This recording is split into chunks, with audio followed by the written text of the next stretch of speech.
Hello there. We're now live. Let's do that again, fuseboxx. Yes, indeed.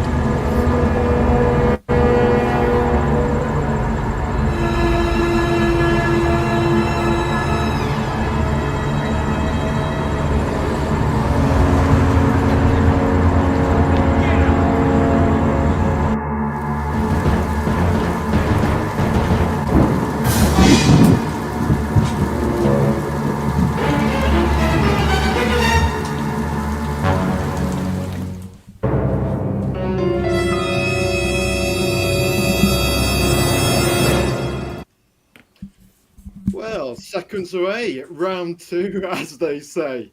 Right then, it's amazing what you've got to do with technology. Why isn't this working? Oh, press the go live button, Kyle. Dearie me. Sorry, people think that we're late. That was an unintentional accident there. Your host forgot to press the go live button. So let's try that again, as they say. We've shown the trailer, and we're going to go right ahead and do the 5 pillars of storytelling spiel. We have art, comics, movies, games, and toys. It's all about the storytelling. 2nd of March, it's a Sunday, 7 p.m. Greenwich Mean Time, UK.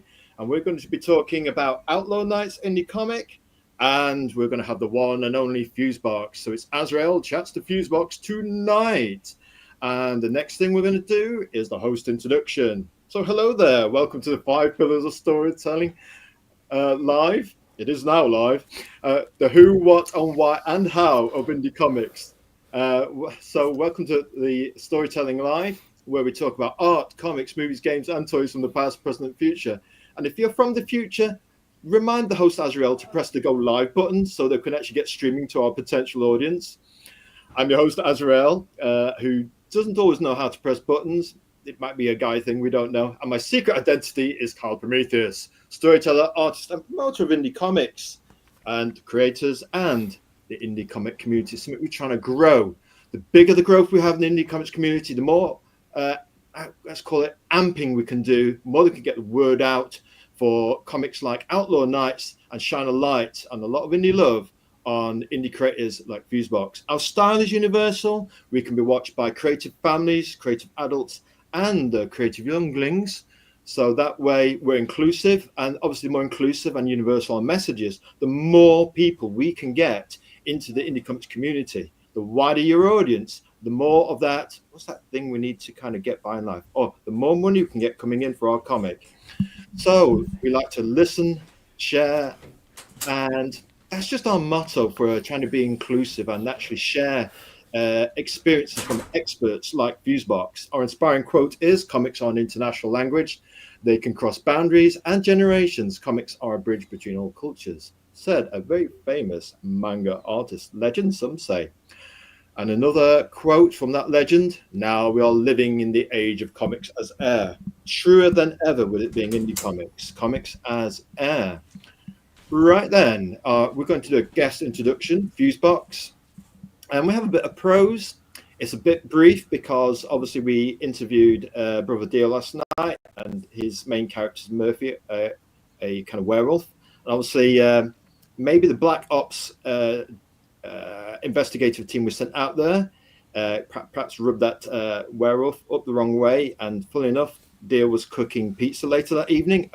We didn't get many people back. We got one with a resignation notice that he wouldn't be doing any more background checks on any of our guests. So obviously we're with a slimmed down operation now. So fuseboxx at fuseboxx 7 Art, a writer and producer from Crescent City, the Crescent City. He's a casual YouTuber, professional and unprofessional, and internet pariah. I'm sure he's quite lovely. Xbox profile is at fuseboxx 7 Art, exclamation mark, as you said. And for once, refreshingly, we don't know that much about our guests due to unfortunate circumstances and wells and full moons. So who better to tell us than the man of mystery himself? Hello there for the second time, fuseboxx. How y'all doing? I am Ben, aka the fuseboxx, and I am a YouTuber and writer from New Orleans. And I have been dabbling in the comic scene for about 5 years now, and it's been a bumpy ride, but I'm all for it because this story is well worth it. Yeah, Indie comics can be a bumpy ride. You know, creators suffer, creativity is suffering, and you know, on that indie comics road, I suppose the end victory for us will be all the sweeter because we'll have suffered for our art, and that brings out a certain level of authenticity. Because when creators suffer along their journey, you can always feel it in them and in their product. You can always tell. So then we have got another slide, and it's all about the big five questions here, the five pillars of storytelling. So let's get straight into it. Due to our accidental wait stop, don't forget to press the button next time, Kyle. I'll flame myself for that later. I won't get to sleep. So who is fuseboxx? Storytelling influencers, comic journey, movies, music. Who better than the man himself to tell us? Go fuseboxx. Well, I have been into writing for quite a long time, since I was pretty much a young teenager. And I would say that my biggest influence for writing began with video games, actually, because when I would play RPGs, in particular Japanese RPGs, I would really start to try to envision it as a movie. And so I would try to flesh out the characters, and I would try to put it in a screenplay format. And then from there, I ended up going into film school for college. And then I was going to do some acting and directing and writing. And then I found that in one of my English classes in particular, I discovered that, really the biggest thing I wanted to focus on was writing in general. And so I went from there to dabbling into screenwriting the most, but circumstances ended up coming up in my life, some personal issues that kind of prevented me from really getting involved in film. And so I kind of floundered about a bit, and then I checked out on YouTube. I started seeing a rise in indie comics, and I had always been a fan of comics. I had just been kind of a casual fan. I would just kind of check in every now and then when I was a kid. And so I decided, though, I wanted to get involved with the indie comics movement. And I realized I had a story in the back of my head that I had been playing with for a long time that I was just kind of saving for later, because I was thinking of it in terms of like, oh, well, when I'm super rich and famous one day, I'll be able to make this movie. And I realized, as I got older, I'm like, that's not the most realistic dream. So, but I realized, though, I could reformat that into a comic script. So I went ahead and I did that, and I hired an artist and I hired a colorist, and I discovered that I think the story actually works better as a comic. And so everything just kind of clicked into place, and I have been promoting this thing, and we're currently on issue 2, and I'm really excited.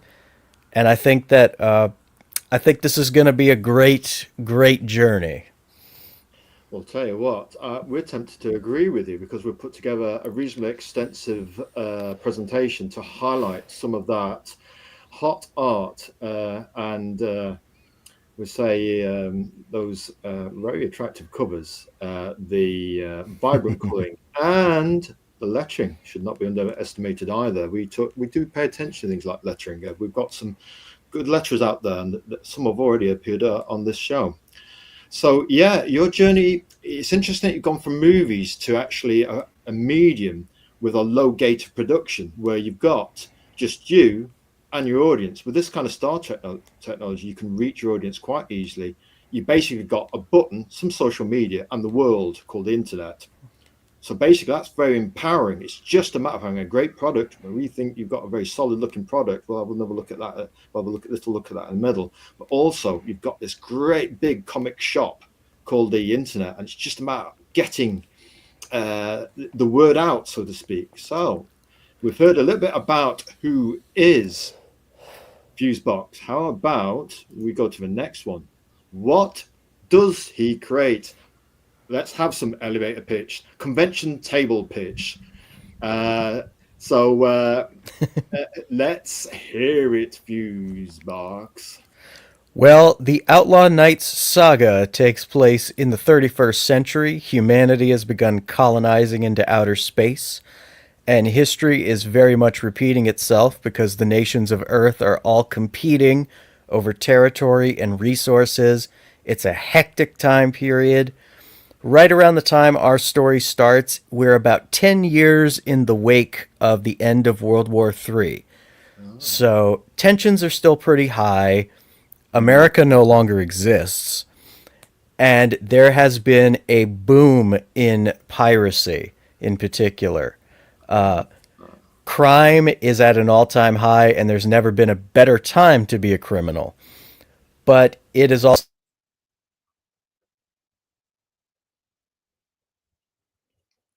I think we've just lost fuseboxx's sound there for a second. So I think he was saying something about the nations of Earth inland have been struggling to maintain power over their territories.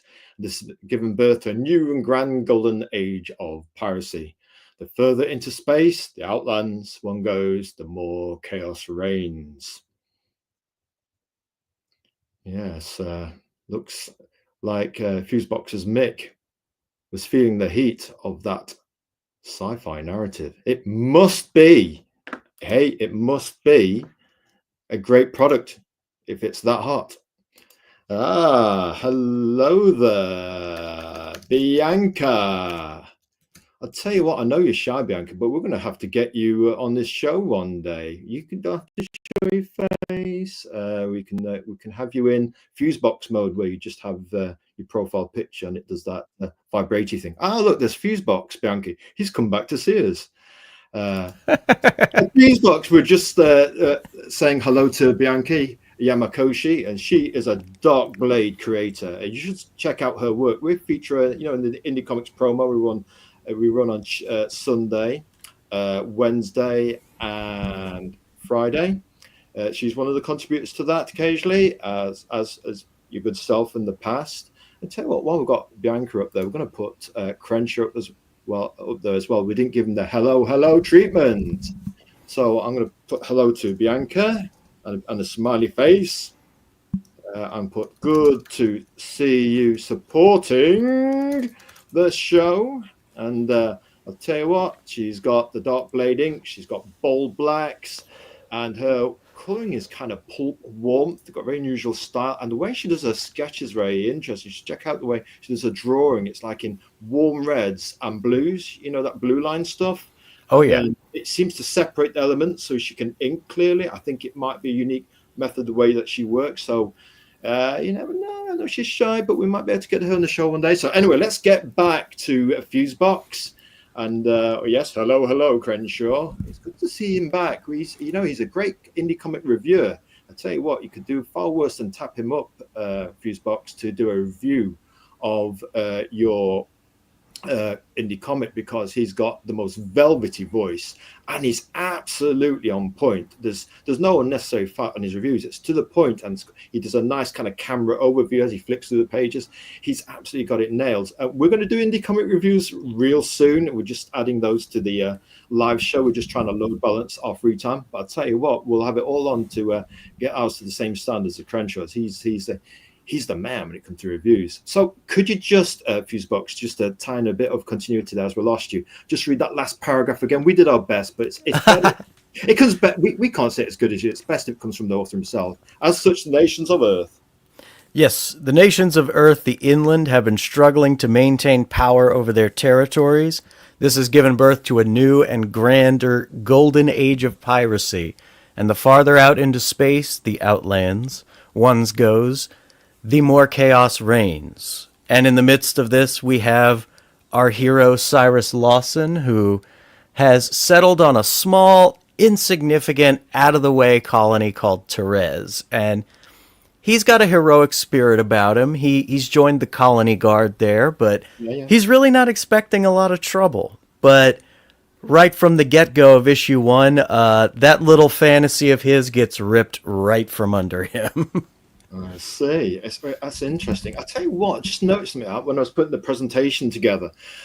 I changed the image over from one of the cover variants to this because I just like that space station docking ring. And is that one of the territories behind in this particular page? Yeah, that is actually the pirate ship Hazard heading into the settlement of Therese. I said, do you know what? This reminds me of my 8-bit days playing the Commodore 64 and playing Elite, and the Blue Danube kind of playing in the background as I tried to dock at a local space station. I like the sci-fi tone of it. It's got classical elements of sci-fi that we somehow recognize, you know. So anyway, let's go to the next slide. So this is the cover, the impact. It says here, by backing this campaign, you'll be contributing to the completion of issue 2. Now, there is a bit of a story between issue 1, then you tried issue 2, and then there's a little story behind that, which we'll let you go into in a little while. But backing this campaign, you'll be contributing to the completion of issue 2. It will be a huge help, and you get the first issue of a major space opera series with epic characters, dramatic storylines, all wrapped up with some badass gunplay and sexy artwork. And being all about the soundbite here, we couldn't resist putting badass gunplay and sexy artwork looks at the green light camera just to establish eye contact with our lovely audience. Just couldn't resist a little soundbite. You got to do that, otherwise you got to connect with the audience, haven't you? You got to keep that connection going, man. So we just think, you know, we're all about the sound bites. When we do our X promo, we all think, how can we get the gestalt of this in as few words as possible? We'd like, the way we post is like haiku, because before we had the blue tick, we had a limit of words. So we thought, we know what Twitter is. It's haiku. That's all it is. So badass gunplay and sexy artwork. Oh, do you know what? That's the third time I said that. I'm going to behave myself and not say it anymore. But to give you an idea of what this one's all about, and check out that handsome cover art. Tell us about that cover art right there, fuseboxx. Well, that was done by one of the artists for issue 1. That was Render Contender, who he was a very notorious and infamous artist, but sadly he has kind of dropped out of the scene. And what a shame. I know. And oh man, no way. Go on. What's that? Honestly, it was that about midway through production of issue 1, he just vanished off the face of the earth. Like, nobody's heard from him. Like, I hope he's okay. I don't know what happened there, but I ended up bringing on, you may have heard of him, an artist named Simon Potier. Oh yeah, go on. Yeah, he stepped up and he helped us finish issue 1. And I'll say, even though his art style is a little bit different, I think it blends together very well. So it doesn't look like a Frankenstein book. Well, yeah, there is that thing, isn't there, all the time about continuity, whether it's Marvel and DC, and keeping somebody together on the indie comics. It must be quite a challenge because they're not on the same, shall we say, schedule as DC or Marvel. We're expecting the comics to have a little bit more of a gap or a time period between them, you know? Yeah. And, oh, wait a minute, Crenshaw's making a little comment here. He says, he's a sci-fi fan. This book is right up my alley. I tell you what, we think this might be another potential sale for you. I think if he goes to that Indiegogo campaign page, it might seduce him somewhat. If he's a sci-fi fan, it might be right up his alley, as he says. Right then. So, yeah. It's sexy artwork, all right, but it's just a shame that the circumstances are what they are. I mean, that sometimes life happens. You don't know what might have happened to him, what his circumstances might be. But we find the indie comics community quite understanding overall. I mean, some books are up to a year late. Sometimes artists have to change for life circumstances, you know? Hey, who we got? Now, who's that in the chat there? It's AC Pritchard. Hello. Let's give him a little wave. Smash that like button, y'all. We're down with that, AC Pritchard. Good to see you here. Thanks for coming in to say hello and supporting the show. We like that. Yeah, you should check out his X page. And he's got campaigns going. He's got artwork. He's got music. I tell you what, he's multimedia talented. That's what we say about him. We could go into prose just on him alone. Right then, so let's have a little look at our next slide. So again, sorry to hear about the artist there, but you know, sometimes that just happens, which is a pity. Right then, let's have a little look at some of this interior art. Is this by the artist who you didn't hear from after? Unfortunately, yes. Oh man. Well, here we go. Hey, respect to him and to your good self, because you did work as a team for a little while. Let's have a little look at it, eh? Oh yeah, that's Tell one us of my about this favorites. page, please. Well, that's a page where we're getting a little bit of Cyrus's headstrong, heroic attitude, where he's trying to take on these pirates who are holding this art gallery hostage, but he's jumping in without thinking. Let's just say. Those He's guys a, never do that, folks. Looks at me, little green light. yeah, he's Oh, we need ladies in the indie comics community to keep us on the straight and narrow. oh yeah. I mean, he's headstrong, he's brave, Yeah, but that's gonna get him in some trouble. indeed. Yeah, that looks. I'll tell you what, handsome. It's all those, isn't it? Perspective, colouring, lettering, warm colours, and the storytelling from the establishing shot to the big eyes on the last panel. Oh, just. And we like the fact that the lettering and the eyes are montage. That's a cool effect. We're big fans of montage when we see stuff like that. Right then, let's have a look at the next one.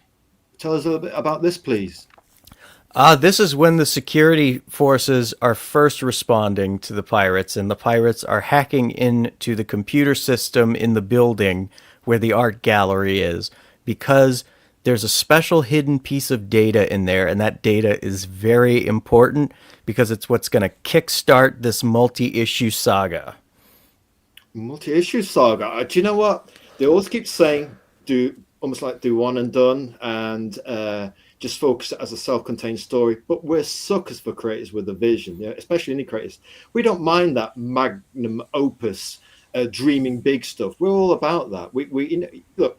When you're a fan of something, we don't mind that Dave Sim had a vision. He started off with one, and then he got to 300, or he's trying to get to that. We thought, Dave, please don't die. Please get to get to 300. And so, obviously, if you say that you've got that creative intent, that you've got this pathway you want to go, we're thinking, go on, Fuseboxx, make it into double figures. Go on. We actually get so excited about creators that not only crack the double figure mark. If other people say, do you know, we want to kind of head towards the 6 and 7, then we're thinking, go on. Get to 10.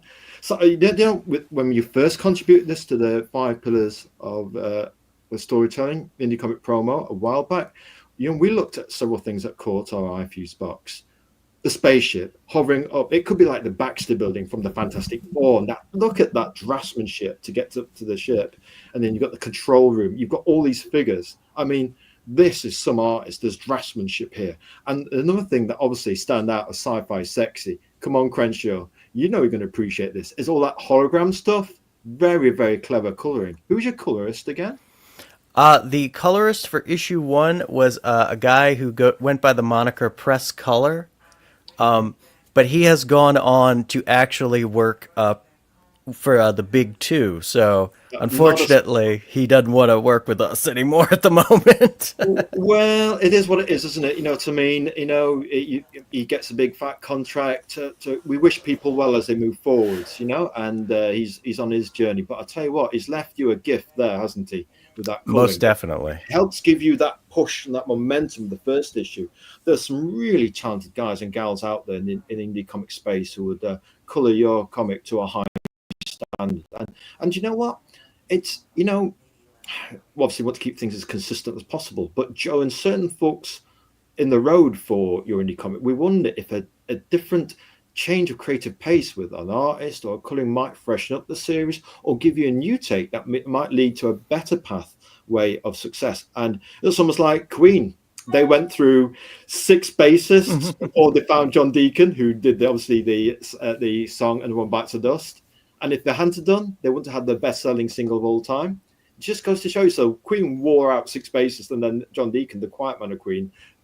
You never know. Your next colorist could be the John Deacon of indie comics coloring. Oh, definitely. And honestly, with what happened in issue 1, it's made it to where now for each issue, I'm actually seeking out new art teams for each issue. So to give it a little bit of variety and give it some spice. And a tight focus that you've got a new team in, yeah? and you'll have that tight focus of, right, it's almost like treating it as a one shot, but obviously you're going to have the saga continuing, but you'll have a tight focus and everybody committed to that one issue. Yeah. Oh, definitely. And I make it to where even though it's an ongoing saga, where also each issue has its own little arc. You know, it's like, so there is one contained story within each issue while also continuing the larger story.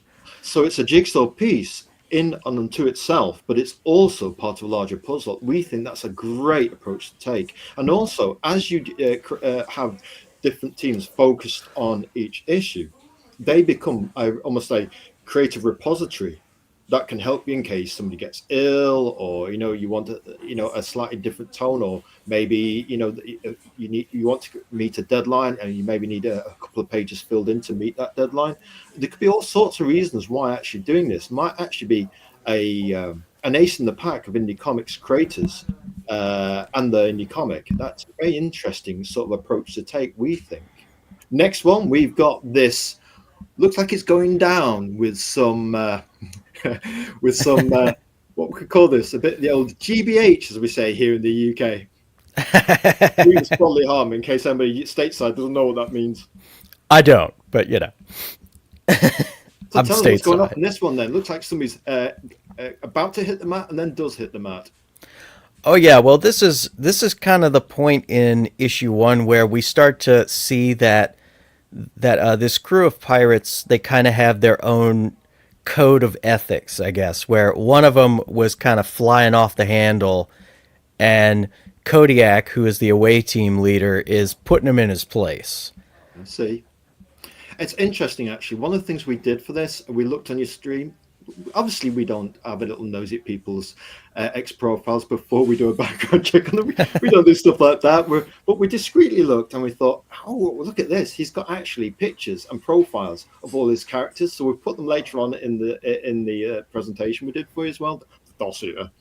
And we do about that. You got to do it, man. You got to do it. You got to check things out. It's all about the creator here. We want to hear your story, and we're just hung up the mirror. It's not about us. Right then, let's have a look at this next one. Who's the guy who's quite fond of his bourbon drinking? That is Ivory, and he is Captain of Hazard, and he is personally my favorite character because he kind of he represents that suave devil may care attitude. And as you can tell, yes, he is an alcoholic, and that will factor in later on in the series. Let's see. Looks that closely at that. Ryder Bell. Bell's actually our middle name with two L's. Wow. I tell you what. And it's Bunnahaven if we're having a bit of the old tipple. That and an Edinburgh whiskey tour, which we've alluded to in live streams past. But I tell you what, we know people like the Jack Daniels. We know about that. Anyway, let's moving on to the next one. What we got here, it looks like you don't walk into this guy's pub, as we say in English, start kicking off, because this might happen. Tell us about it, please. That is Serpent, and he is the quartermaster of the ship, but he also is the resident con man, and he was essentially acting in disguise as the bartender, and but he felt the need to break his disguise because, again, a couple of the guys they were working with were, I guess, getting a little too violent and rowdy. And so you got a naughty boy behind the bar and some naughty boys on the other side of the bar. Oh yeah. I mean, what could happen, man? What could happen? Gets a bit rowdy. I'm sure we've never been to public inns like that, folks. Anyway, moving swiftly on.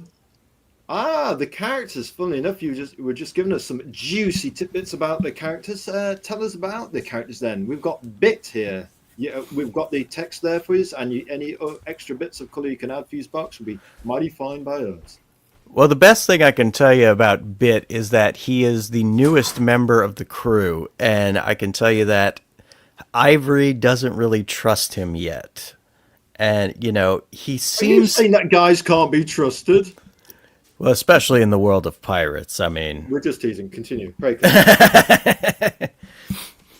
But But yeah, he is essentially a tech whiz. You saw him earlier on. He was hacking into the system over there in the art gallery, and they had sent the character named Fuseboxx, no relation, to keep an eye on him because they're not super. They just want to make sure he's not up to any funny business. Yeah, fair enough. That makes sense to us. That makes sense. No funny business here. And the fuse box. So there's actually a fuse box. The creator fuse box, and now we wonder: is this manifest creator as character in the book? Wondering out loud. Tell us about Fuseboxx, then, please, Fuseboxx. Crikey, there's two of him, and he's got a gun, folks. I'll tell you that he is the pilot, and I would say that he is one of the more level-headed members of the crew. He doesn't have as much screen time as I would say as the others at the moment, but I am working on him becoming a little more important in the story because I would say that he would probably relate to Cyrus the best of everybody. Well, obviously, the cameraman who actually takes these shots might be a little bit nervous going near him when he's got a gun. So obviously, that might explain a little bit about the lack of screen time. But Ivor has asked him to keep an eye on Bit. I see. So there's this level almost, Fuseboxx, of distrust amongst the crew, this tension. Oh, yeah. And Code, tell us about, whoa, look at the size of that gun. Cool, blimey, look at that. Fuseboxx, tell us about Code. You know what I mean? We were interested before, but now we're really interested. I mean, when you see a gun that big, you know us guys. Well, Code really, again, similarly to Fuseboxx, she hasn't had a lot of screen time, but she is going to factor in more into issues 3 and 4. And basically, she is the computer expert in terms of, like, she is able to create the viruses that they use to scramble other people's systems. And as I said in the description there, yeah, she really doesn't talk a lot. And she lets guns and knives do most of her talking for her. But there's a backstory there that I can't quite delve into, without giving too much away. No spoilers yet. We want to get to number 10 with a nice, slowly unwrapping of the journey. We're not Christmas parcel peekers here. We like to be surprised at the 5 pillars of storytelling. And speaking of ladies, we'd say utter discretion. I mean, obviously, and complete respect, especially if she's holding one of those. Yeah, well, I mean, that is one hell of a gun, I say. Anyway, moving swiftly on, we don't want to be caught for words. Oh, Kodiak, tell us about the away team leader, please, Fuseboxx. Yeah, Kodiak is very much a no-nonsense leader. He likes to keep it tight, and he will smack you in the face if you are getting out of line. But again, just like with Code, there's more to his backstory. He's not just an angry, brash guy. No. He's been through some hell in his life. And what's interesting here, which I like what you've done as the writer here, everybody's got a kind of emotional issue or situation or background or part of their journey or history. And already, I haven't bought this book, but already I'm starting to feel empathy for the characters. So that is something we feel, in your future promotions, that's something perhaps you can play on. And, and these little bits of rationales almost have that RPG feeling of, summing up almost like a character sheet. The only thing we don't have here is stats, which you could, if you ever made trading cards in the future, this could be your narrative for the trading card with some stats on the back, And we like the fact that he's kicking something in. That kind of says a lot about him. It takes a lot to earn his trust, but if you can, he will never let you down, suggesting his own brand of loyalty. We like that. Oh, who's this guy? Why, that is Serpent, the first mate of Hazard, and he's a cybernetically enhanced gunslinger and he's Yeah, also a con artist extraordinaire. He's a great actor, and I would say he's the most educated member of the crew. He has much more. He has a greater vocabulary, I would say, than everybody else in the crew, and he's a top notch actor. I see. So it's almost that some of your merry sci-fi band are playing roles, uh, not just creatively in terms of the comic, in terms of archetypes, but they're putting on a front to the other uh, uh, part of the sci-fi gang, which suggests that there's a kind of distrust of being yourself around this crew. You know, well, no, almost like you're hiding because you're not sure about these other people.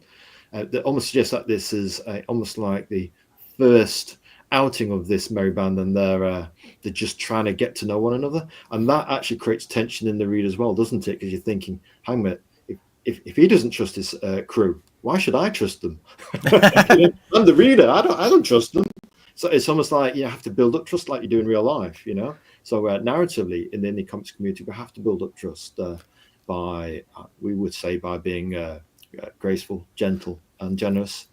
Well, I found that, like, particularly in pirate stories, that's usually a pretty recurring theme of how, like, you're always questioning whether or not a character means what they're saying, or if there's some kind of other ulterior motive behind it, and it's like you never know, and there's usually a lot of double crossing and backstabbing. So I really wanted to play with that. I've, I've got to interject there with a side question. Are you a fan of any classic pirate literature? I'm just getting that vibe from your profile picture and this almost pirate sci-fi nature of this indie comic you've created. I never really read too many pirate stories. Like, I was a little familiar with Treasure Island, and Treasure Island is what I was thinking of, yeah.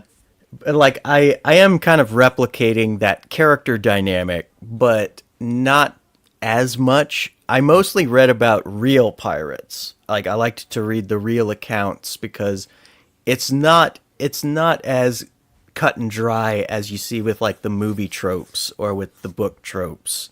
And that's also what I wanted to show in this, is that it's like, this isn't just a bunch of, guys with peg legs going arg and all that. It's Too little. No, it's like, well, you've got Captain Cliche, haven't you, in his merry band, exactly. Right, and what we've got here on our next one. Ivory, Captain of Hazard, perpetually drunk and wise as to a fault. He also, anyway, we'll let you describe. Well, yes, he does have a code of ethics. I would say that his crew are probably one of the more, I wouldn't say noble, but they're not the worst guys out there. And in particular, Ivory's backstory is actually something I want to play with outside of this 10 issue arc. I wanted to do kind of a prequel series involving him when he's younger, because I've been thinking about his backstory the most. I see. So every author has probably favorites secretly. Is he perhaps one of your favorites? Oh, he's my absolute favorite. I mean, Hey, we've got to have our favorites, and then that can almost be like that can be the narrative linchpin, yeah. And then the rest can be a lovely, not supporting cast, but a nice cast of characters around the main man, so to speak.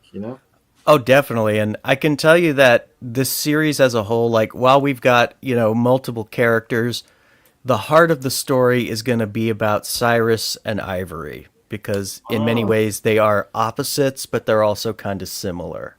So every story has kind of like a heart to it, yeah. Yes. I mean, seeing as you like sci-fi and you're obviously creating it, and that you've got a kind of almost pirate kind of background, almost suggests a kind of mercenary feel. Might be the modern term we'd say about pirates in space. Might be mercenaries to a degree. Have you ever watched a British sci-fi program? It was in the late 70s called Blake 7. Oh, I haven't even heard of that. What is that? We utterly recommend this. It's about a bunch of space rebels. Yeah, yeah. Not so much pirates, but like, and they're not so much mercenaries. They're almost freedom fighters. So they escape the Federation. Blake's the main guy, and he escapes this kind of mind programming. Yeah, and the tyrannical Federation, Space Federation, and he and his other characters like Avon, who's a very caustic and sarcastic number two, and Lofty. We certainly identify with him. I love caustic and sarcastic. That's my And well, if you favorite like that, character thing. Avon's your guy. Avon would be right up your alley. And then there's Villa, who's the cowardly kind of tech guy who always stays on the ship. And then there's Callie, and there's Zen the computer, which is another lofty computer with that British accent, plummy accent, which is quite nice. And then you've got Dan, who's the muscle of the team. Yeah, we won't say any more. That's to say, got to check it out. And if you watch it all the way through, no spoilers here, it will break your heart. It absolutely tore us apart right through to the ending. Don't peek at the ending. All we can say is go on the journey. It's about 4 seasons with a box set, yeah. And yeah, the effects are of its time in the late 70s, but and the ship, the Liberator. We rate the Liberator even higher than the Millennium Falcon. Yes, folks, we can look into the green light audience and say that with conviction, the Liberator, the most elegant sci-fi ship ever. So there you go. We've given you a little recommendation there. Right then, Outlaw Knights Genesis of a Renegade Part 2. Tell us about this Part 2, where I guess you've done a bit of a kind of follow-up preview for your next campaign on Kickstarter regarding the second issue. Oh, definitely. Issue 2, we are going to be launching it on May 1st. And essentially, issue 2 picks up right where we left off at the end of issue 1, because without giving all of issue 1 away, because I don't want, people should read issue 1. But basically, our boy Cyrus is kidnapped by the crew of Hazard. And so now he's going to kind of get a first-hand glimpse at what the underworld looks like, because he is kind of the eyes for the audience, because Cyrus is ignorant to all of what happens in the underworld, and so he's going to get a crash course, and so are we. I tell you what, it's interesting actually. We will talk about it now. Okay, we'll talk about it now. We'll think about it, otherwise we'll just forget. Your first book was Indie Comics. Indiegogo, and your second one's on Kickstarter. Is there a reason for that for our audience? Anybody who's looking at this in the future and wondering, actually, why did you change campaigns? And again, we're all about the sharing here of experience and why indie creators do specific things. Oh, well, what I'm doing for this issue, I'm launching simultaneously on Indiegogo, Kickstarter, and Fund My Comic. Oh, you're going to fund My Comic as well by the mighty Luke Stone. I think that's an excellent idea. A triumvirate of crowdfunders. Yes, because really, the biggest trouble I've been having is just getting this in front of enough eyes, and so I'm trying to make sure I've got all the bases covered. If you love Indiegogo, get it from there. If you love Kickstarter, if you don't like Indiegogo, get it from there.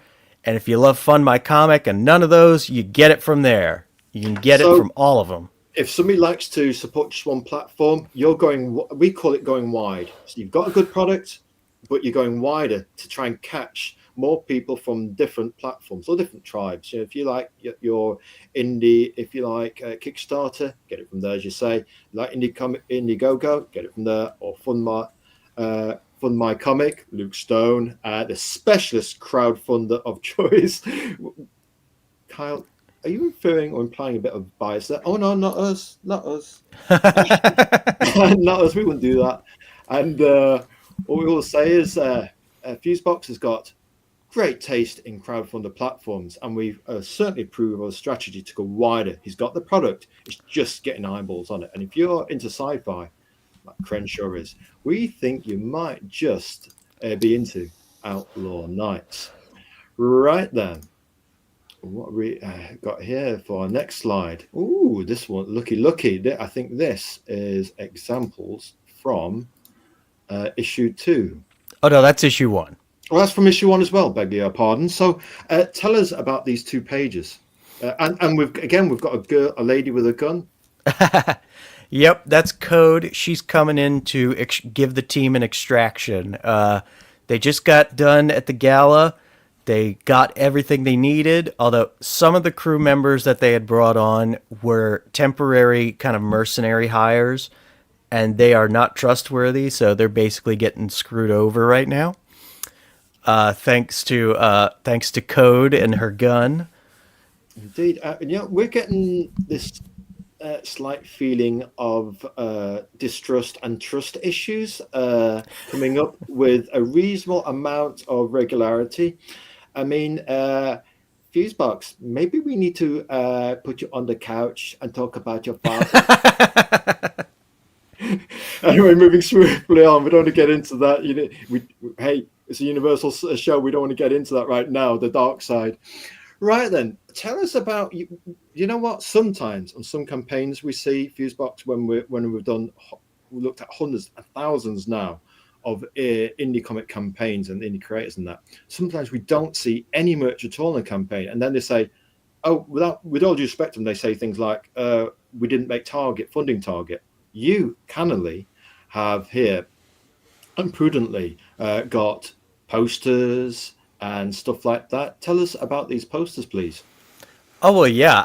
I wanted to offer a little extra something, but unfortunately, I can't afford too much, but I figured some posters would be keen. And these posters in particular, one of the cover and then one of a particular page in issue 2 that basically, I'll tell you, like, issue 2 and issue 1 were originally going to be one issue. Yeah. And then I ended up having to cut it in half for cost reasons, so I decided to just make one half issue 1 and then the other half issue 2. But I loved that shot in particular, that hero shot of the guys from issue 2. So I had to make it a poster. Well, yeah, the draftsmanship there on this series. It was the first thing that caught our eye about it when it appeared in Indie Comics Pro, at the 5 Pillars of Storytelling, was the draftsmanship. You can just tell, when somebody's got it. You look at the draftsmanship, you look at the perspective, the foreshortening, when it's subtle and somebody really knows the onions on perspective, which, as we know, is the torture of comic artists everywhere, getting that perspective right, and you just see it in the background stuff. The skylight of this part of the spaceship and that the planets in the background, and just the way there's that slight worm's eye view. I was looking up at the 3 characters in the interior shot in the middle. And then, that kind of compositional amalgam with all the characters in a circle in a kind of like montage compositional cover. And that kind of orange blue kind of color palette, very warm and inviting. And then you just look at that big Gatling gun. It's just off the chart kind of, I want that poster, So you're appealing to the... oh, definitely. Pressing the motive buttons of what was sci-fi fans actually like. And we're sci-fi fans here. We suspect a few people watching the show now and in the future might be thinking, crikey, I've not heard of his book before. We've got to get it, We've got to get it, man.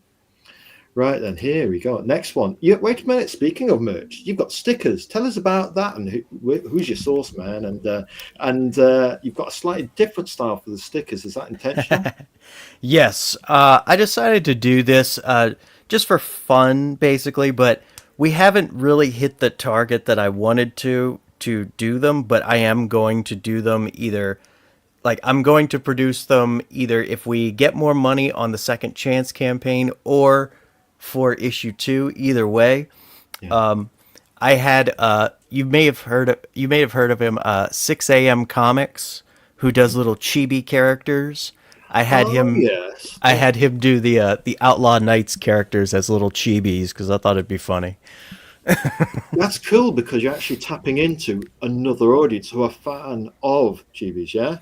So an acute character phenomenon, and it's there. It's there in manga and anime, and that is a huge billion-dollar market in Japan. You know what I mean? And now they've taken manga and anime worldwide. So to actually tap into that, almost like a kind of cultural crossover, we'd say that's prudent. It's progressive, and you're opening yourself up to different cultures and different business models. You know what I mean? And drawing all that in. I mean, by doing different things like this, you're adding more eyes to your core product. We feel, you know. Oh, hey, I didn't even think of it that way, but I'll take it. Gotta take it. You gotta take it. Just have a big screen look at those stickers. Yeah, it just caught our eye and thought, he's tapping in something different here. Little bits of different things.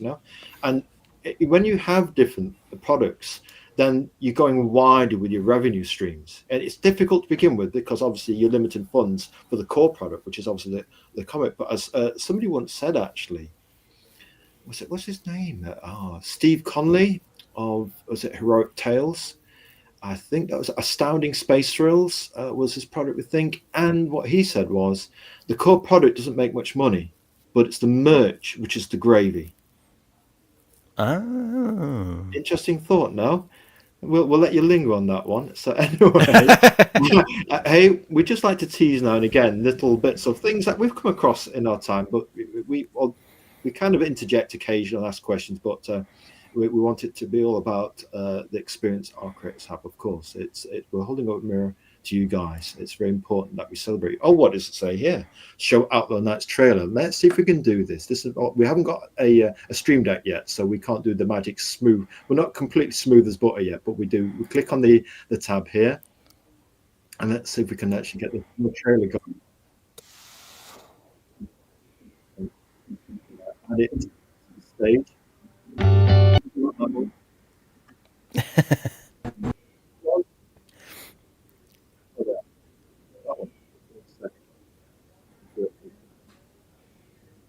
We just see actually. Let's see if we just actually present. I'm going to go and share our screen one more time. I'm going to go for that one and share, and that way it should be there. And there we go.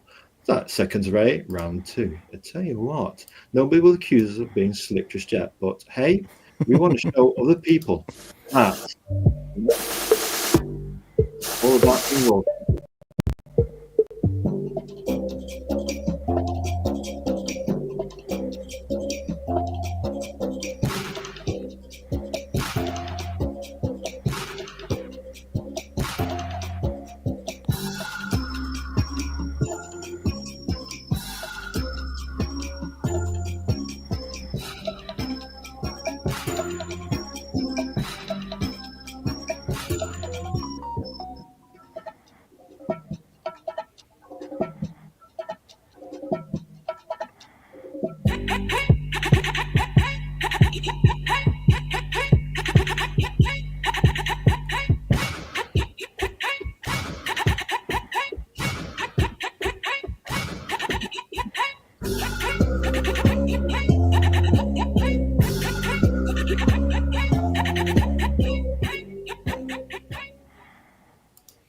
We got the then we got the and then with the trailer.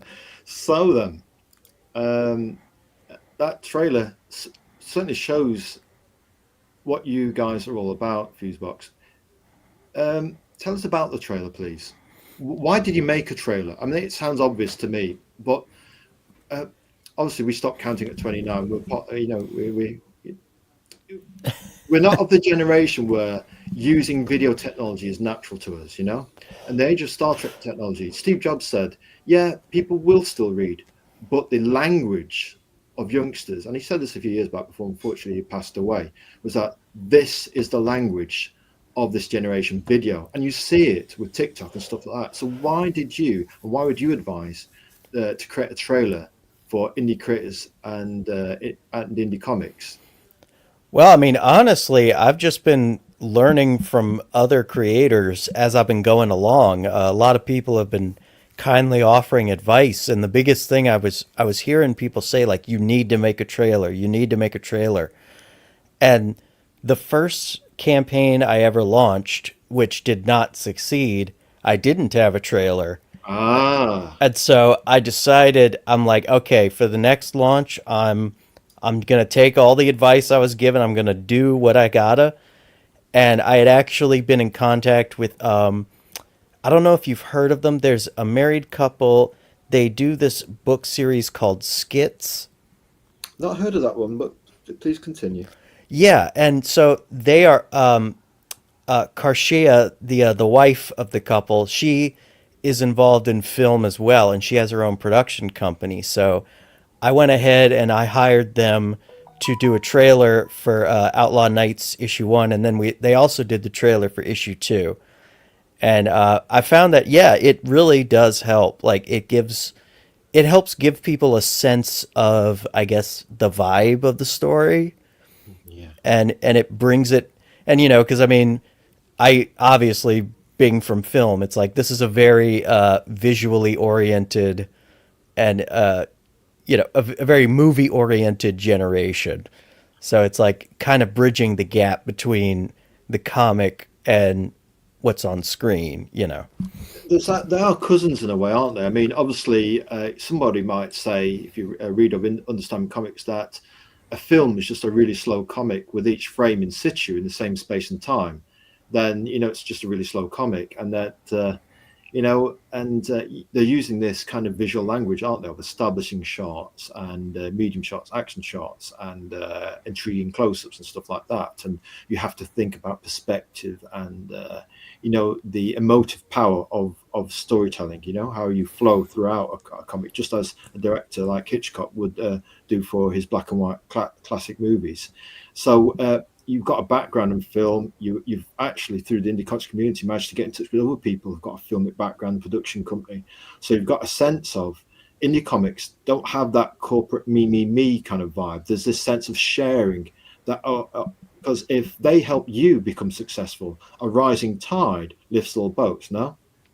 Oh, most definitely. And that was kind of what drew me to the whole thing, because it felt like it was just this big grassroots movement where Yeah.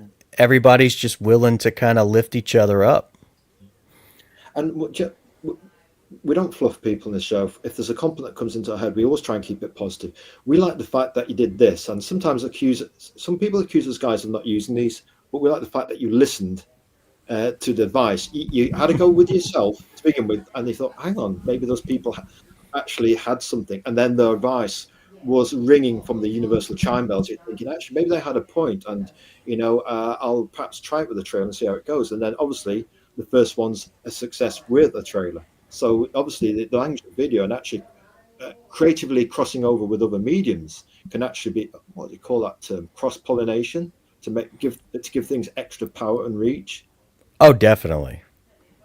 Right then, our next question is, why do you create indie comics? I think you've alluded to it already. And when did your journey with Outlaw Nights begin? So even though you've covered it to a little bit degree, let's really get into it. Why do you create indie comics? Why indie comics as opposed to movies, which we know are expensive? Well, I would say that's a major reason is the expense of movies. And I have produced short films before and such, and it is a much bigger headache to coordinate especially when you're independent. And I mean, I've always been a fan of comics, and I just decided to kind of get my stories out there in a way that, number one, I could afford, and then number two, like I'd be able to be more creative and less stress ridden about, Yeah. And that's the thing, isn't it? You've got more moving parts. Those moving parts are expensive. There's huge budgets, and with that comes huge pressure. And with an indie comic, you've not only got the community that are supporting with you, that they've got your back to a degree, and and they can advise you with, and every gem you get from different people adds up to you being more successful if you listen to it and implement it. You think, oh right, this sense, that community versus corporate vibe. You know what I mean? It's much more. I don't know. It's much more. It's more empowering in a sense. You don't feel like you've got to compete in a rat race. You can actually, yeah, you can still compete. There can be friction with different tribes, but a part of that can actually be a nice part of growth. Enough friction that kind of makes you step up and want to compete, but also that sense of reaching out that can help you improve your product. At the wide frontier of indie comics. Oh, most definitely. Right then, we have another question for you. Backing out, well, backing Outlaw Nights. We'd like to actually say something on this. It's great to see you here. This phrase we picked it out because we had a little look at your campaign and that. In 2019, you've explained it to a degree already. Outlaw Nights issue one was successfully crowdfunded and distributed to an audience around 150. That's a good number, to begin with. Yeah. Oh, definitely. Yeah, and obviously the trailer helped in that. And a year ago, we attempted to crowdfund issue two, but came up short on the funding and were unsuccessful in the campaign. Since then, I've been advised to expand the audience for issue one and raise the funds for issue two in the process. So here we are. Just tell us a bit more about that. So it was a 50-page comic. You're going to go for that, but then you thought, no, split it in two, and then you've got two different products. Yes, and it was easier. It was more affordable. And but this time around for issue two, I've sort of I've decided I had decided instead of trying to do a fixed goal of like thousands of dollars in order to fund it, which would take a while. I went ahead and I raised the funds on my own, and now we are pretty much finished with issue two.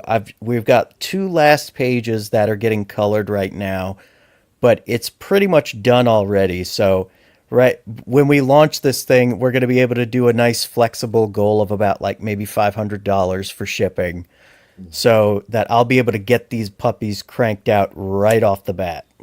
So in a sense, your funding goal will be low, which will be more enticing, but that funding goal will actually go towards the shipping. That's very clever way of doing it. And in terms of getting it printed and the other creators paid for, you've actually done that in a front-loaded way. So Yes. the people who back your campaign have the security knowing, hey, one's already there if you want it, a great jumping on point. Two is ready to go. All we need is to cover the cost of shipping. We like that. It's very transparent. And plus, it shows that you're ahead of the game and you're putting your shoulder to the wheel in your second campaign. I think people will respect that. Oh, well, I hope so. And I mean, yeah, and because I know that like one of the biggest issues I've been seeing people talking about is how like a campaign where it's like, okay, I backed this campaign and then it's like been a year or two and we're barely getting any updates and all that. And it's souring a lot of people on the experience. So I want anybody who comes to me to know like you are guaranteed to get this book. I think that is an excellent point you make there. And this is what this show is all about, folks, is actually these are sensitive issues, and it only takes a handful of projects that don't actually do as they say they're going to do, or they're delayed. And we expect delays in indie comics, of course we do. Oh God, yeah. I mean, we know that some people who are at the vanguard of fulfillment can do it in a month's turnaround. A reasonable amount of time might be 2 or 3 months, but then when you get to 6 months and you're thinking, that's a long time to wait.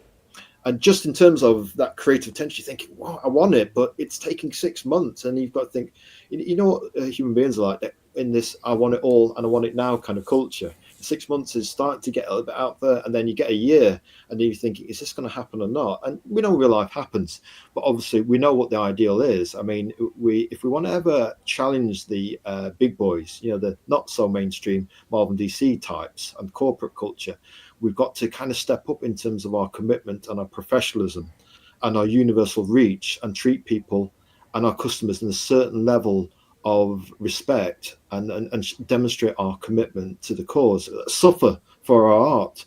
And when we're authentic, our audience will see that we're authentic. Yeah. And we certainly like the kind of track you're on in terms of delivering that authenticity, Fuseboxx. Oh, well, thank you so much. No problem, no problem. Right, we've got another slide here for you. Right, tell us about the creative team a little bit more. You've talked about them once or twice. And Outlaw Nights issue one is 25 pages long, so you're 5 pages bigger than Marvel and DC. Oh, wow. I didn't even know that. Currently, Marvel DC are around about 20 to 22 pages a month, according to Grok 3. Well, if Grok says it, Well, if Grok says it, it must be true, right? We'll see. We buy indie comics these days, so we don't really buy any Marvel DCs. Although we have bought some omnibuses of times past when the work was, let's just say, had greater gravity. Oh, yeah. So the creative team, tell us about it then. Originally slated to be 50 pages, but cut in half by budgetary purposes. Issue 2 is currently 20 pages long, but I'm going to add more pages. Wise man. So tell us about issue 1's art team and so forth. You've alluded this, you talked about this before, but just tell us one time about your art, about your team behind this book. Oh well, yeah. Render Contender was the first artist I got in contact with, and I was I was immediately blown away by what he was doing with like the Yeah. character concepts and everything. And so we were cranking along, and then something I don't know what happened. I because it's not like he quote blew me off. It was that No, he literally vanished. Like, crikey. Hey, life sometimes is full of mysteries. So the line art was completed by the infamous render contender, Graveyard Shift Volume 2, and Simon Pothier, Nat the Merc, and Bloodhunt, yeah? oh, definitely. And yeah, Simon was a lifesaver because I was panicking because Oh, we were were you? about halfway done. Yeah, God bless you. And yeah, and so he had actually backed the book, and he Honey. yeah, and that was why like when I was putting the word out in the artist circles, he immediately was like, "Hey, look, bud, I'll help you out. I'll help you finish it." And it's like he asked me about my budget, and he even did it for a discounted price because I was, having trouble with the funds. Oh, yeah. God bless him. I'll tell you what, Simon Pothier gets the Diamond Geezer Award for helping out his indie comic brother. Hey, that's gold medal touchy there. Hey, no, but that's a guy with a heart, isn't it? And that's what the indie comic community gets you, isn't it? So people understand, we're not perfect here. We don't have monolithic corporate resources, and we're human beings. We make mistakes. Life happens, yeah. But what a guy to have on your team to help you out, and that kind of restores your faith in human beings, doesn't it? To a degree, Fuseboxx. Oh God, yeah, and it just it lets you know that the best people are in the indie circuit. I mean, they really are. We think so. We think so. And the colours were done by Press Colour and Hmm. Michael Beacon of Seven Yes. Legions. Tell us a bit more about them, please. Well, Press Color, he was located in India, and India. he had worked on the pages that were being done by Render Contender, and then I think by the time when I got the pages from Simon, he was kind of moving on to other things, so he felt like he couldn't do the other pages. But Simon recommended Michael Beacon, who he had been working with, and so Michael did the colors for Simon's pages, and it worked out well. It really did. I'll tell you what, those colours, I'll tell you what, are, sci-fi warm. You know what I mean? We're getting almost a kind of like an original Star Trek Roddenberry kind of Technicolor future vibe into the colouring. It's when the colouring's good, and the lettering's strong. Who does the lettering again? That would be Eric Weathers, who is doing the lettering for both issues. Sure, I've seen him before. Go on. And yeah, he's been doing lettering for a bunch of books. So he is like a veteran when it comes to this stuff, and he has helped me out a lot with my newbie boomer questions and requests. He has helped me tremendously. Nice. Do you know what? I like that. Certain notorious letterer who goes by the name Eric Weathers, Battle Brick Road. I've heard of that Battle Brick Road. We've had a little look at that. I tell you what's quite distinguished looking indie comic, that Battle Brick Road. Was that That one is, that was almost like a kind of version of Wizard of Oz kind of thing? yeah, that is his baby. Go on. Yeah, that he is the creator, writer, and I think he's the artist, but I'm not entirely sure. I see. I tell you what, we have got this for you, and this is why we have people on the show. We're very much universal appeal. We want you to get the word out on your quality book to a wider set of eyes and audience, and we're all about the listening, the learning, and the sharing. So we've heard of several creative families. Dad's creating an indie comic, and the children are creating their own stuff. and they want their indie comic to be created as well. And for example, there's one book. What's it called? Is it 10?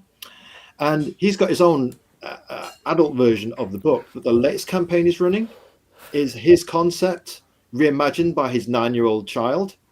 Oh You wow. think, isn't that amazing? You know that we're all kind of are worried about the fact that comics aren't uh, catering to young people anymore of all ages. They're kind of just a shrinking adult audience because that umbilical connection to the younger audience has been cut with the not so mainstream big two. And we think, isn't that wonderful that indie comics are picking up that baton where back in the day you could watch a Disney movie. I mean, we're talking back in the day. We know about the Disney classics without saying anything political on this show. We don't do politics or religion on the show. But we know what we mean in terms of that, you know, that universal language where the adults could enjoy a certain script, nudge, nudge, wink, wink, and then the children can enjoy it for the purity of the mind of a child, yeah? And, so what advice would you give to creative families and creative younglings? Because this Star Trek technology didn't exist in the 80s. Basically, what did you have back in the 80s was, a comic, and occasionally you might get the odd article with some art with Joe Staten with his breakdowns of drawing a kind of hunter style character. And the thing that's all right, but monkey see here, monkey do. We want to see how they actually did it, and you can get that now with YouTube videos. Now, what advice would you give to aspiring creators? Well, I would say number one, for people writing their own stuff, write something that you yourself want to read. That is first and foremost, because if you're not passionate about what you're writing, you're going to lose interest and it's going to become a slog. It's going to become just another job. So write something that you want to read. Yeah. And then also, when it comes to getting it out there, try to network as much as possible with others. Look at what other people are doing. See who is actually who is successful. See why they're successful. Maybe like try to strike up a chat with them. Yeah. And yeah, just and I would say in all things, be generous and pay it forward whenever you can. If somebody helps you, help them out, and just be there for each other. We think that is sound advice, absolutely sound advice. I mean, it's, that passion, be yourself, do the comic you've always wanted to do. We've been inspired by our favorite creators, our favorite comics, but and while we might want to kind of take a bit of them, to truly take that into just being ourselves. The thing about comics, indie comics, you can create whatever you want, yeah. And when you look at the fact that 4 billion people out of the 8 billion are on the internet, even if you have to take that ratio down by a factor of 100, there's still a big audience that will like storytelling. Human beings like stories. And you will find your audience. You'll find other people who are quote unquote niche, just like you. There's a critical mass of exploding interest now in indie comics. This isn't like the last time indie comics had that boom and bust, and it was led by the Teenage Mutant Ninja Turtles Black and White, and then the market collapsed after people basically dived into the market, and there was a limit on a ceiling of what the actual comic book specialist shops could do back then. You know what I mean? And they were always going to prioritize the big two over indie comics. Whereas now, you've got basically a comic shop window as big as 4 billion, 8 billion when the other people get online. So, yeah, be yourself, be passionate about the kind of thing you'd like to write. We think that's excellent advice. Right then. Wait a minute. We've got Mr. Olsen in the house. We've got here. What a pile. To which we say to you, Tim. Hello, Tim. The mighty slug. Well, yes, indie comics are the mighty slug. And when we put our shoulders to the bulkhead of that slug, we'll get there. We'll have some success. Why not? It says here, Tim Olsen's got some advice for us. It says here, you don't always have to talk to a bigger creator, but as long as you find an audience that clicks with you and your book. That's right, Tim. After all, we bought Melvin 3 on the strength of that third issue.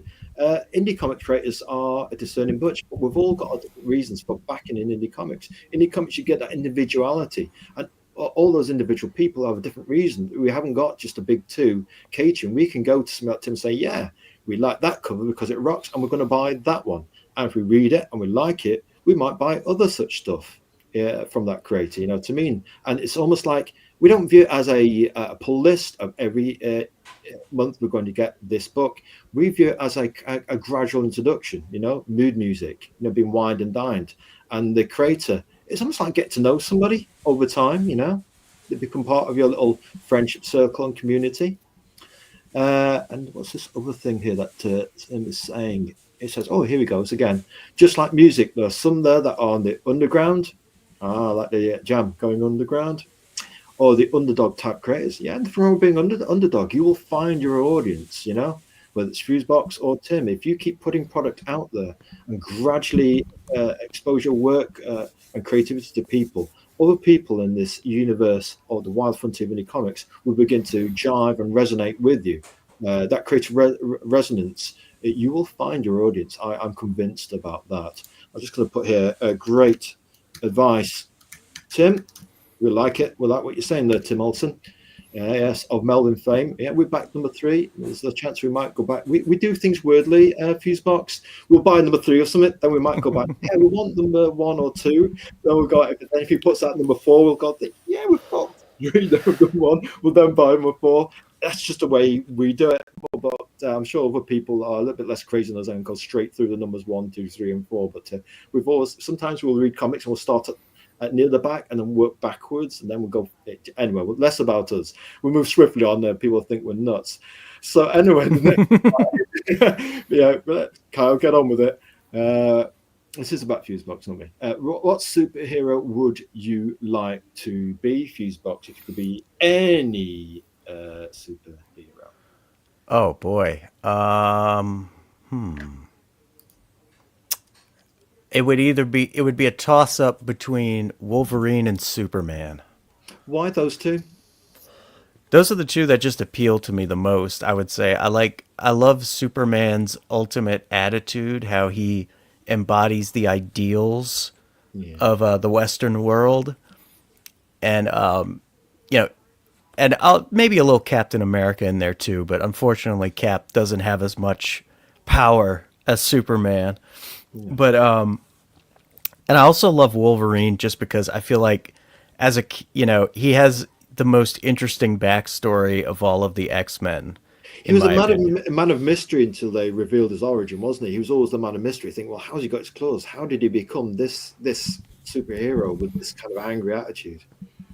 And I've always had a weird draw to like stories about people who have been like genetically altered or genetically modified to be like the perfect weapon.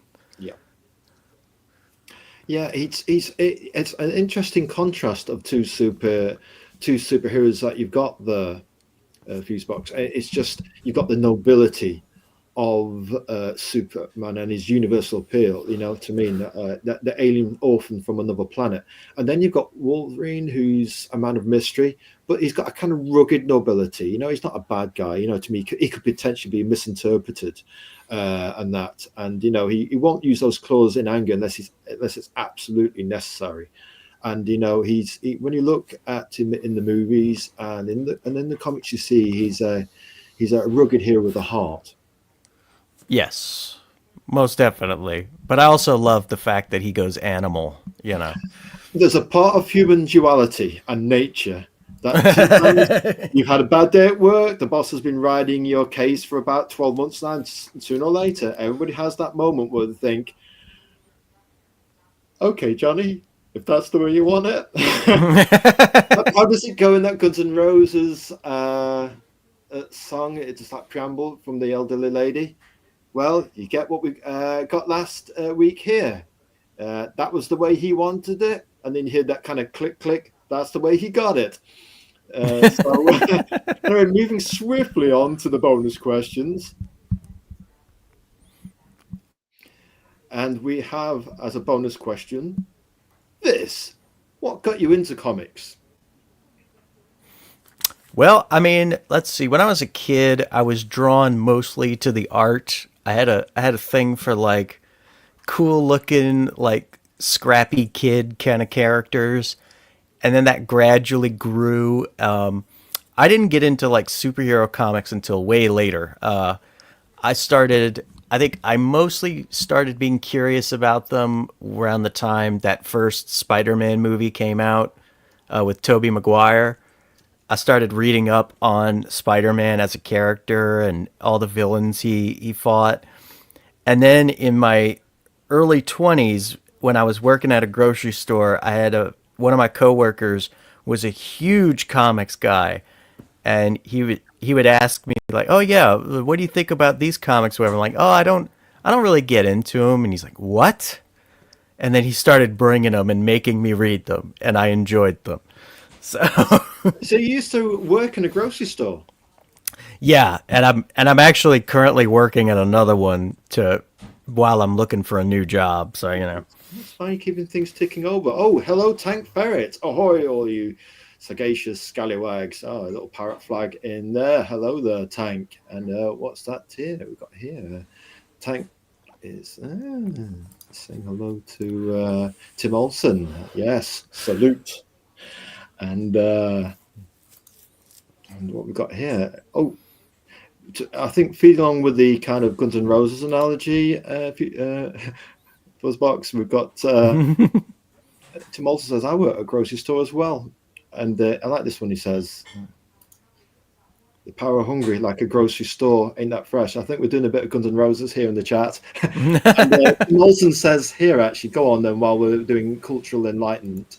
And here is, that is the song, the intro was taken from Cool Hand Luke. Well, there you go. Hey, we like that. We like a bit of Paul Newman. Right then, we've got another question for you, sir. What do you like about any comics? We've kind of talked about this a bit again, but again, what is it you like about any comics? Is it the freedom? Is it the kind of, you've got you, the reader, and just some hard work in the middle on getting it out there, getting the word out, so to speak? well, that pretty much hits it on the head. I mean, I love number one. I love retaining creative control.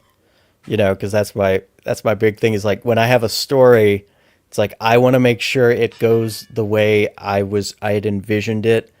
And the problem when you're doing things in like a corporate environment is that they end up usually having the creative control, and you kind of have to take the back seat and take whatever they give you.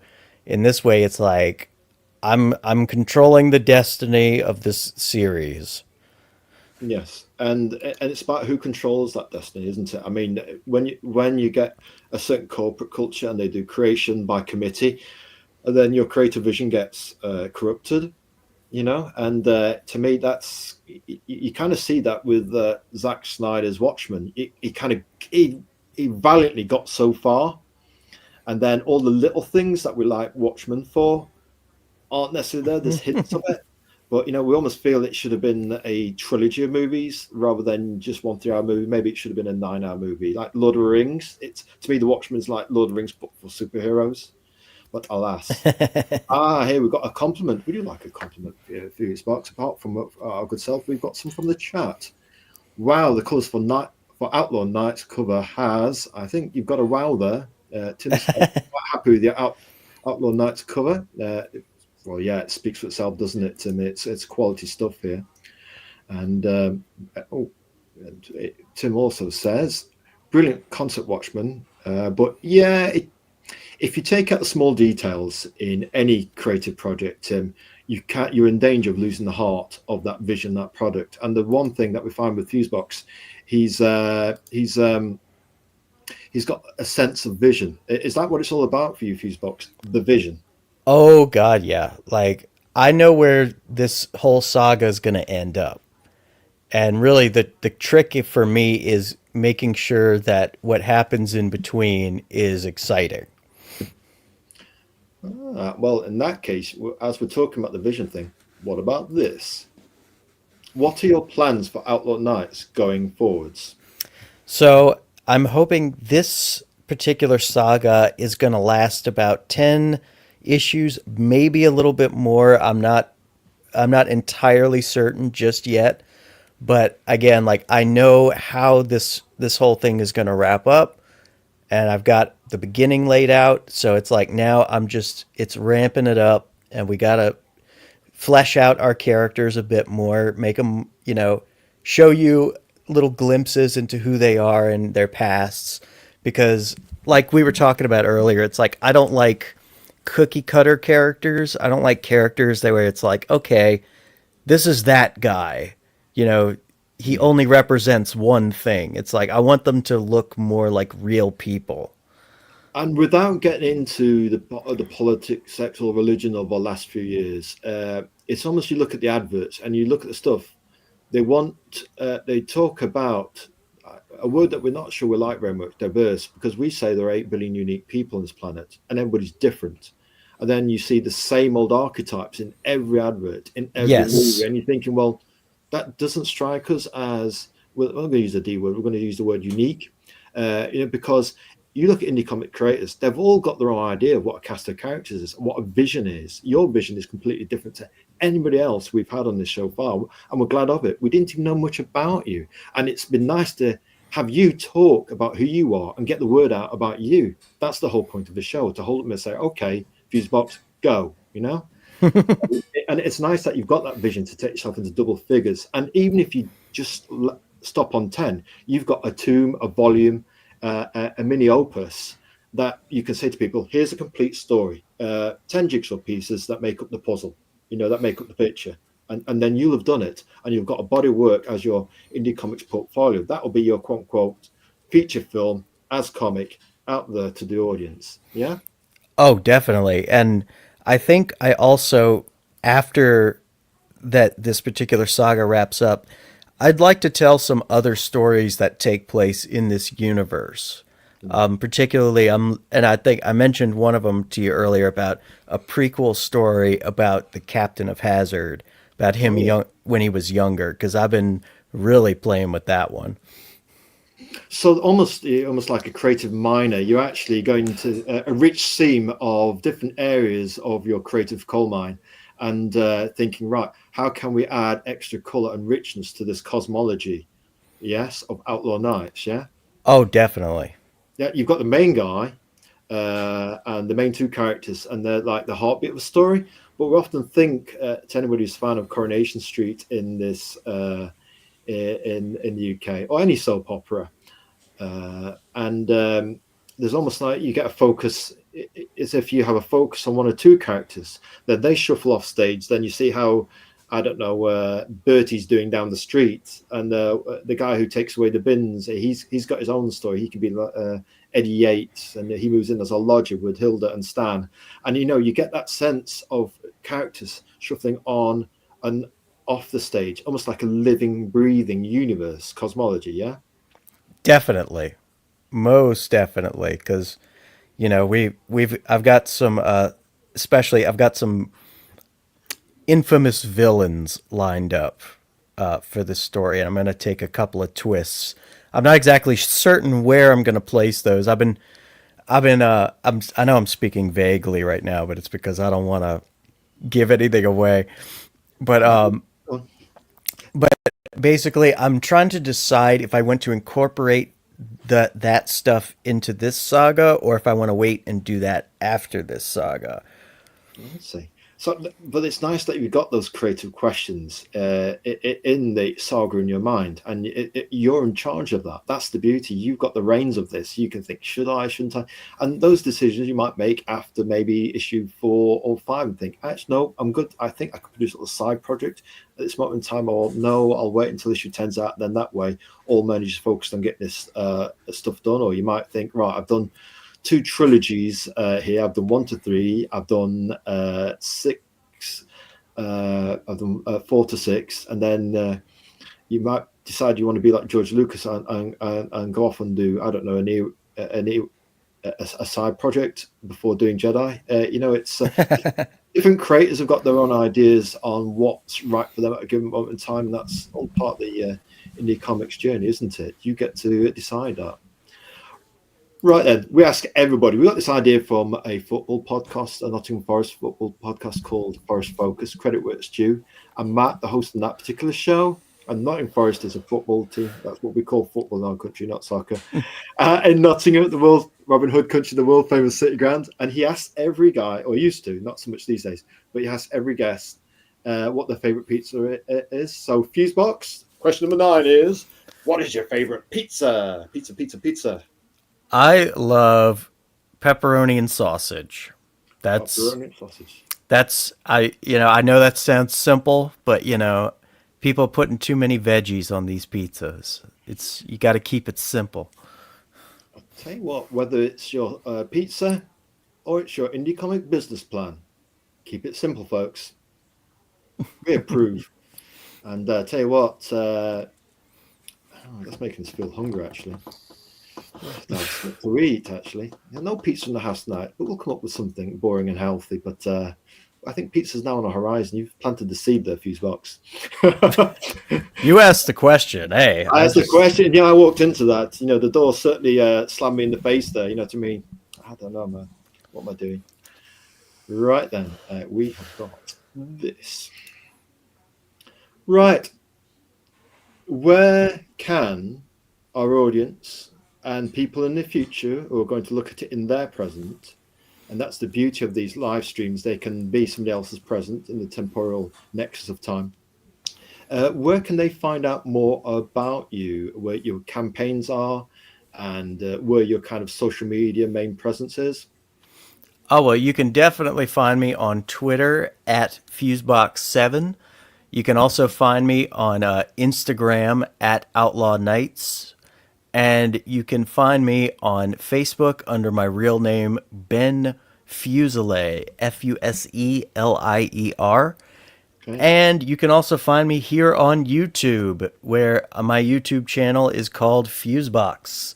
And cool. I do my little show, Fuseboxx Engaged. Fuseboxx Engaged. Oh yes, what's that about? Oh, your YouTube. We've caught a bit of that. Tell us about your. Go on, let's do it. We're into the promo here, heavily into promo. So you've got extra threads to your bow and arrow. Tell us a bit about your YouTube. Well, I like to talk about particulars in pop culture, not pop culture news or anything like that. I like to focus a lot of what you and I have been talking about, where I like to focus on stories. I focus on, I'll look at a movie or a TV show or a video game, and I'll analyze the story and try to see what I like about it or what doesn't work, and how could it have worked if it was done differently. I see. That's interesting. Almost like kind of what if kind of sense of alternative realities. What's happening on a different radio frequency of reality. It could have been the path we didn't take, The path we didn't take. Well, it's like my favorite type of criticism isn't just like people be, oh, this is stupid. I don't like this. It's like, well, explain why it doesn't work and explain how it could work if it was done differently. That's a more positive, creative approach, and actually very enriching, because that actually looking at something that hasn't worked as you would like, actually you can learn so much more sometimes from the failure of a journey or the failure of a project, and thinking, how would I have done that, and learn from somebody else. That's how we learn as human beings, learning from somebody else's mistakes, learning from our own mistakes. It's like you said, you did do a trailer, then you did, and you saw the difference between the results of that extra bit of learning and help from the indie comics community, Oh, most definitely. I mean, I've got plenty of failures that I've learned from, in my life. Yes, right with you there, fuseboxx. We understand that, left, right, forward, as they say, on directions, and as our guiding star once said, choose wisely. Right then, we would like to say thank you for being our special guest, fuseboxx. We'd like to wish you good luck with Outlaw Nights. Do you know what? Just one thing before we start playing our actual trailer. Tell us about the options. It's one thing that we've erroneously missed. Tell us about your options on your Indiegogo campaign. Now, we caught there's a digital version and a paper version. Just please do tell us about those options that you have for people. I mean, that's pretty much the options in a nutshell. Is that I've offered digital copies because I know that, especially when you're overseas, like shipping costs can be ridiculous. They are insane And at the minute. so, it's like I wanted to do things to make it easier for folks, especially folks that are in different countries. But I do offer also the actual hard copy, which just the hard copy is holding it in your hands. It feels right, you know. Well, yeah, I mean, it's that. But look, we obviously we're not stateside. If you're internal to the United States, you're getting good. You're getting good shipping rates there. But with all due respect, sometimes American cousins, it's an easy thing to overlook. That, hang a minute, how are international customers feeling with shipping? Yeah. So Oh yeah. yeah, you can probably do the paper copy in the United States, no problem, and get reasonable shipping on it. And if we were next to your convention table, we put the cash down and say, we're having that paper version. No problem at all. However, that digital option just opens the quote unquote shipping lanes to international customers to be a customer. Often we want to be your customer. Help us. Does that make sense? Oh, most definitely. Because I know, like, in my first campaign, I was surprised at how many people overseas were getting Outlaw Nights issue 1. So I wanted to make sure that when I did the Second Chance campaign and when I did issue 2, I wanted to have some more affordable options because I've been hearing more and more about how, yeah, it's like rates are just getting crazier as time is going on. And shipping in and of itself overseas is more complicated than it needs to be, in my opinion. But Absolutely. And sometimes I wonder whether one day there'll be almost like an Amazon style indie comics collective that bands together to cluster shipping resources in batches to get better rates or something, to force amplify our shipping rates, because obviously it's all about volume and get the volume down on the price. Yeah, the more volume you have, probably the cheaper it is on price. But it's almost like we feel like if we're being somewhat conspiratorial, that the big companies they get those volumes on shipping discounts, where we almost feel like we've been forced into a future without any paper at all, and it's going to be digital only.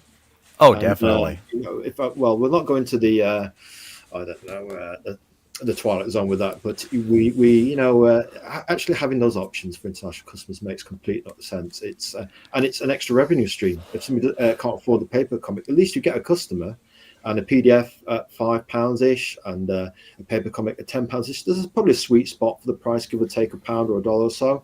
And people can look at other people's campaigns and make up their mind about pricing and stuff like that. There's so much people can learn from your campaign and all the other campaigns of the guests we've had on these live shows previously. I mean, that's what we do. We keep looking at different campaigns, and the part of the promo that we enjoy is seeing how different people do things in terms of a business plan and strategies. It makes the world of difference, Amen. We'd like to say again, thank you very much for fuseboxx for coming along and chatting and giving us his enlightened wisdom on advice to our audience. We'd also like to say we predict a good future for Outlaw Nights. Issue 1 looks like it rocks. There's every chance that the more we see of it, that we'll put it onto our infamous consideration list. Hey, with draftsmanship like that, exotic sci-fi pulpy colors, warm colors, and that rock solid lettering. That's pro standard lettering. We like that, and we hopefully you'll consider fuseboxx for a back of your hard-earned coin, folks. And get at the very least, share him on X and YouTube. Go and see his YouTube. It does cost nothing to give a follow, a share, or a like, and that can be the lifeblood of supporting artists, to actually share him so that somebody else might pick up what he's about. Yeah. Oh, Oh, definitely. so we say please comment, like, and subscribe. Every sub counts. We call it the power of one. If every follow counts, we call it the power of one. It creates a bigger community to amplify your indie comic. because everyone you follow, it just adds to the pie. And so we're going to play our outro stage and say once again, fuseboxx, thank you for very graciously letting us have some of your time. We really appreciate it, fuseboxx, and we'll wish you again the best of luck with Outlaw Nights. Okay, Well, thank you so much, man. I appreciate it. you take care. We're going to add this to the stage, and here we go. It's outro music, and fuseboxx, power to you. We'll be following your progress. Great.